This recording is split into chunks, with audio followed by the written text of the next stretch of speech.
თითოების შემდეგ საკანონმდებლო ინიციატივები დღეს 22 თებერვალს პარლამენტის პლენარულ სხდომაზე საქართველოს პირველი პრეზიდენტის ზვიად გამსახურდიას გარდაცვალების მიზეზების დამდგენი დროებითი კომისიის დასკვნა განიხილება. პლენარულ სხდომაზე კონსტანტინე გამსახურდიას მიერ დასკვნის წარმოდგენის შემდეგ მიიღება დადგენილების პროექტი, რომელიც რეგლამენტის შესაბამისად პარლამენტში განიხილება.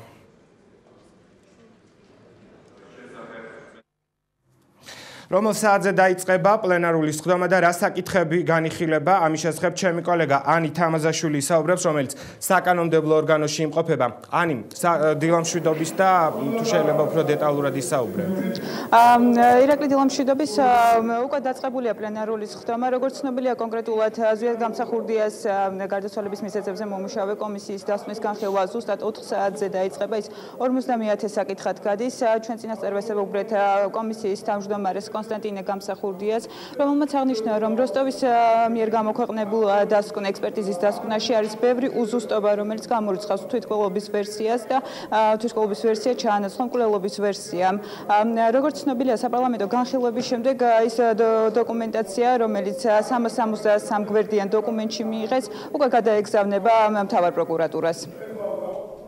თვითონ როსტოვის ექსპერტიზის დასკვნაში არის შეუსაბამობა, კერძოდ იქ არის ვარაუდი გამოთქმული, თითქოს ეს მოტეხილობები გამოიწვია გრუნტის ზეწოლამ და ჩვენ მხოლოდ შეგვიძლია დავუშვათ, რომ ეს მოტეხილობები არის არა გრუნტის, არამედ რაღაც მექანიკური ზემოქმედების შედეგი. ჩვენს მიერ მოპოვებული მასალებიდან გამომდინარე, პრინციპში ბათილდება თვითმკვლელობის ვერსია, სამწუხაროდ დღემდე პროკურატურის მიერ წარმოებულ საქმეში ერთადერთი ვერსია.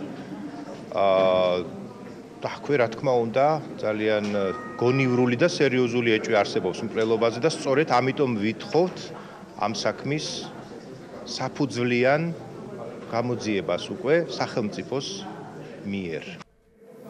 დღეს პარლამენტი განიხილავს გრძელვადიანი პაემნების საკითხს, როგორც ცნობილია, გრძელვადიანი პაემნებით ისარგებლებენ ის პირები, ვინც საშიშელს იხდიან ნახევრად ღია დაწესებულებებში.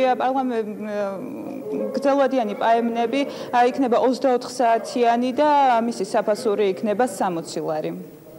პატიმრობის კოდექსი ითვალისწინებს გრძელვადიანი პაემნების ამოქმედებას, რომელიც უნდა ამოქმედებულიყო 2012 წლიდან, თუმცა სამინისტროს ძალისხმევით მოხდა იმ ინფრასტრუქტურის აღდგენა, რომელიც არის სამოსხლავიანი სასტუმროს ტიპის და სადაც შეეძლებათ პატიმრებს ისარგებლონ გრძელვადიანი პაემნის უფლებით და 24 საათის განმავლობაში წელიწადში 3 ჯერ ჰქონდეთ ურთიერთობა თავის ოჯახის წევრებთან. დღეს პარლამენტი იმსჯელებს ავღანეთში კონტინგენტის გაზრდაზე. შეგახსენებთ, რომ პარლამენტს თხოვნით პრეზიდენტმა თავად მიმართა.